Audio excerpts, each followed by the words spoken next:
Where you get your retirement income, hey, that matters.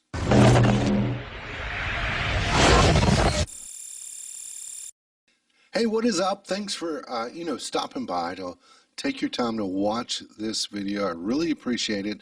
My name is Keith Wilson, here to hopefully spread a little wealth of information for you. So I want to talk about retirement. Now, retirement can be really an exciting time, and it can also, it can be a little scary. A lot of people fear that they, may outlive their money. So the big question we want to tackle today is, where is the money going to come from for you to maintain your lifestyle and enjoy yourself in retirement? Now, obviously, one of the sources of income in retirement will be your Social Security benefit. And you can start to receive your Social Security check as early as age 62. But if you wait until full retirement age, that depends on the year you were born, which could be age 66 in a few months, or age 67 if you were born in 1960 or later. If you wait until full retirement age, then your Social Security check, hey, it's going to be higher. So the problem is most people could not live off of Social Security alone, so they need to supplement their income in retirement with their investments or their retirement account. So here's what I tell my clients planning for retirement. I tell them you have to have 3 buckets of money. A taxable account, which would be kind of like a brokerage account or an investment account, essentially any type of an account that is not a retirement account. Second bucket would be a tax deferred account, which would be, that would include your IRAs, your 401ks, or other company sponsored retirement accounts, right? And then the third bucket, that's where we get to the tax advantaged account, which would include Roth IRAs or Roth 401ks, those type of accounts, and even HSAs. So when it comes time to retire, it's very important to consider which account or which one of these buckets you're going to start to withdraw from first in order to have some degree of success, that your assets will be around as long as you do. So let me give you an example of what I'm talking about. Let's look at a fictitious couple here. Oh, we got Homer and Marge Simpson. And both of them, well, first of all, we see that they're both age 55. And if we go to look at their investments, we see that both of them have an IRA, as well as both of them have a Roth IRA. So we got the tax deferred. We've got now the tax advantage, the Roth. And then they have a joint brokerage account. You see that?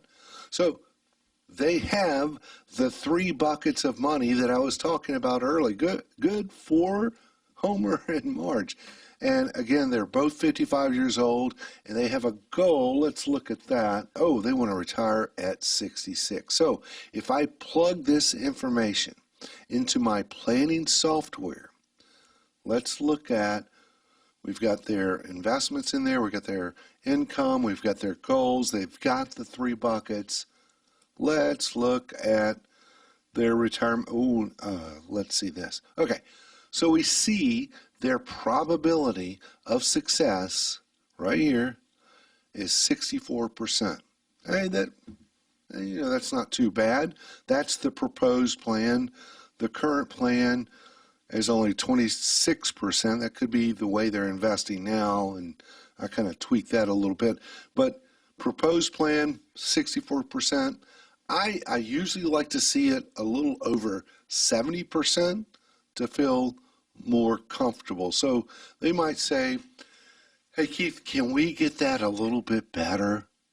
And this is where we look at certain areas. Well, looking at this, we see that they had wanted to take Social Security as early as possible. So what if we change that to them taking Social Security at full retirement age? Let's do that and see what happens right here. Let's refresh that. Boom.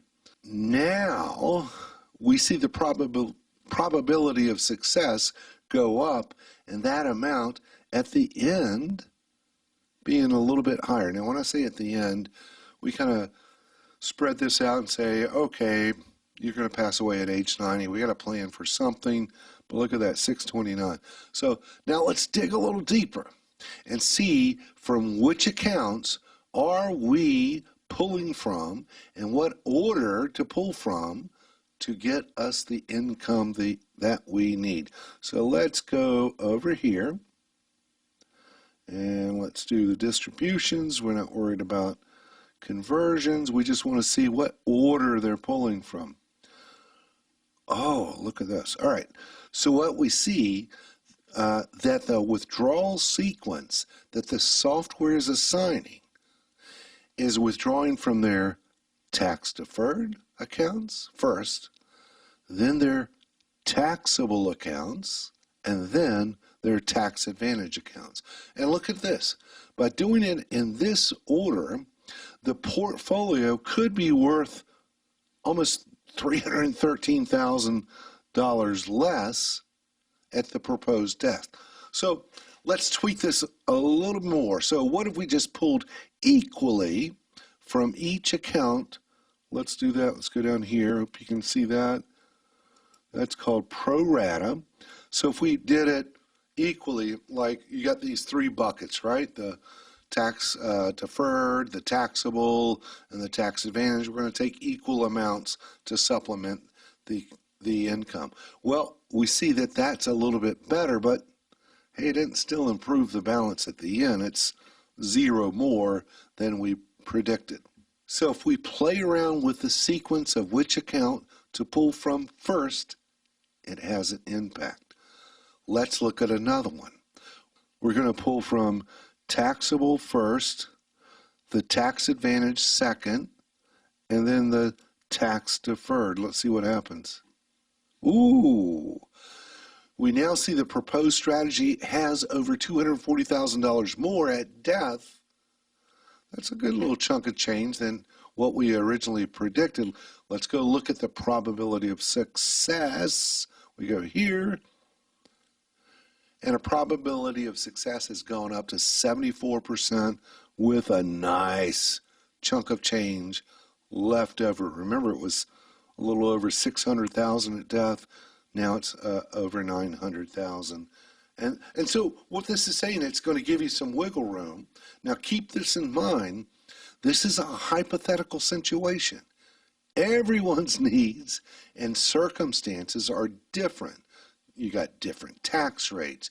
You got different amounts saved up and different goals. So I can't sit here and I can't say that there is one way better than the other.